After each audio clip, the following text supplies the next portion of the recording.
Hey YouTube, this is jurracmaster with another Jurrac Talk video. This is Jurrac Talk number 3, I believe.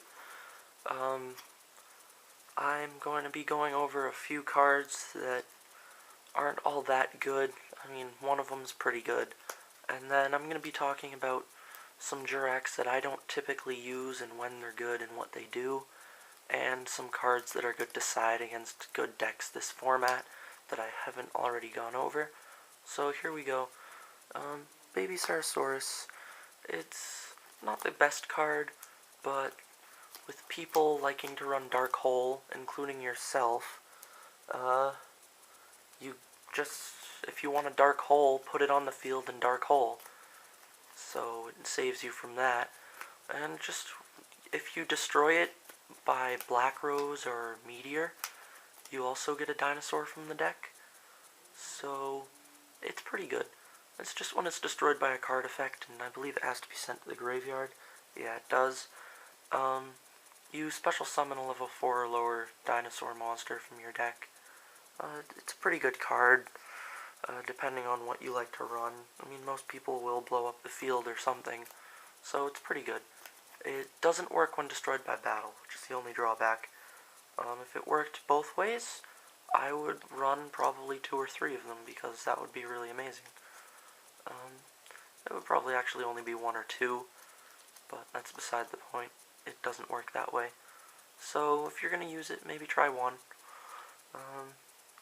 Here's another card, 1 for 1. It works pretty nicely.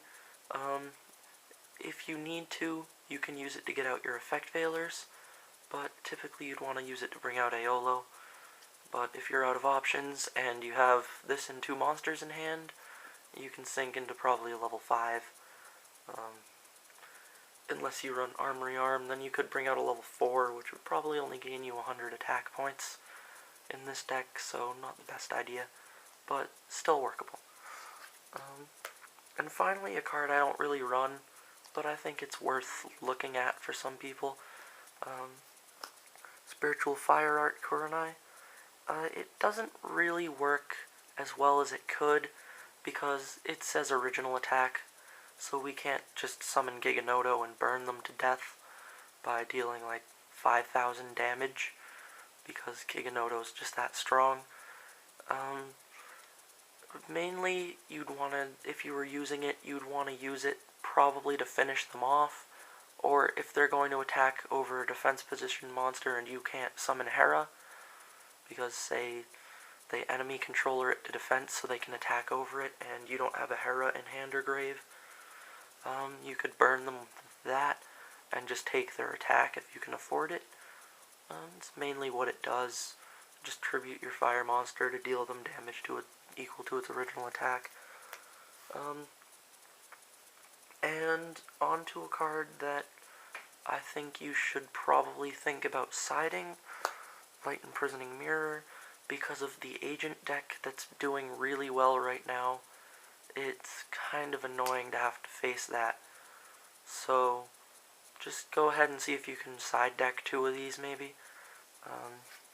It's worth considering, and it's not too bad. And if you wanted, for some reason, if you were using Zephyros, like I mentioned before, and that's out during your turn, you might as well bring it back to your hand if you're not concerned about their effects, and then summon it, or set it again, rather. It works pretty well in this deck because you don't run light monsters and agents do. It's just a side deck card. Now, onto a point that I'm going to make here. It's kind of Solidarity versus Burden of the Mighty. The obvious Solidarity is good if you're running all dinosaurs and don't tend to synchro as much. You wouldn't need to synchro if you had the Solidarity out. That being said, this thing has the potential to really screw up people that are higher than level 8 and bring them down even more than Solidarity would bring you up.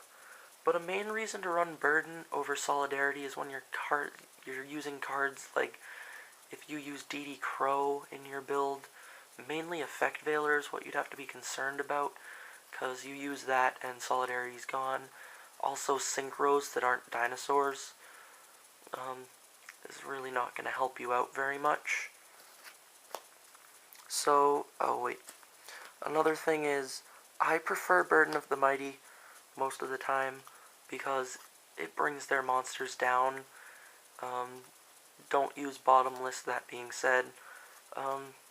Also, it just makes it so that decks that like to run things over can't run you over even if they switch you to defense position.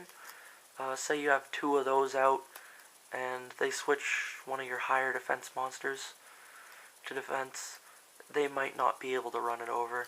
That being said, Jurracs probably will get run over, but mainly I prefer Burden, because that way you don't mess it up with stuff like Veiler and Synchros. And I'm going to move on to Jurracs that I don't really play in my builds, but I think have potential. I'm going to explain why they're good and why I don't use them. Jurrac Terra, first off.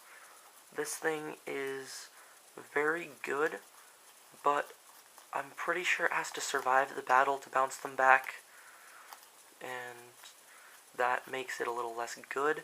But if you're running one of these, then it's a lot better. Or if you're running Forbidden Lance, which I wouldn't want to waste it on that, but if you had to, you could, because then you gain defense and it's harder to kill you. Then you've got a level 3 non-tuner dinosaur in your deck too, for synchroing. Just helps. But mainly, it's just out there to be a wall. So, if you're using those, I will be getting my Forbidden Lances. They're coming in the mail. And, so I'll be maybe maining one of these soon. I'm going to build an aggro version of this deck, as opposed to the ones I always build that are kind of, they don't boost my attack or lower the opponent's attack, but rather attack over them. And if you can't attack over them, you get rid of them with your back row. I like to have a lot of back row, especially because I was playing gadgets for a while and got used to it that way. I'll be testing decks.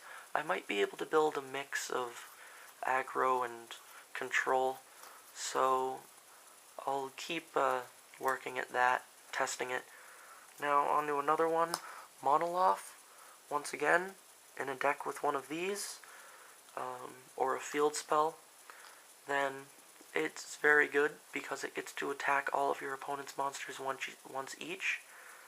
So it's got a good effect. 1500, level 3, Jurrac tuner. It's pretty good if you can make it strong enough or make your opponent weak enough. Oh yeah, another point about Burden is it only affects their attack, not their defense, which is why it can be beneficial to run Solidarity. I'm going to keep testing it. I might end up switching to Solidarities. What I'm thinking is maybe 1 or 2 Solidarities and 2 Burdens, maybe. If I could split them like that. So, this thing's good if you can change the opponent's attack or make your own attack better. So, you might want to consider using that if you pump your own attack. And Jurrac Spinos, mainly it's not worth playing in my opinion because it takes the 2 tributes. If you want to try it, it's pretty fun to be able to summon a token in attack position to their field and then attack over it. It just lets you attack the token and use one of your Guaiba's effects or something, because the token's destroyed, but it doesn't need to be sent to the graveyard for the effect to activate, so it works. I mean, if you wanted to do that, you could main Ojama Trio and attack over it with Guaiba. Works that way too. And there's one thing I'm going to say in this video, and then I'm done. It's that next Tuesday, we get the XYZ deck, and there is a fire dinosaur in there, and that means I'll probably run more Terras because it's level 3. More level 3s means more of him. He's pretty good. I'll feature him in a video. See you, YouTube.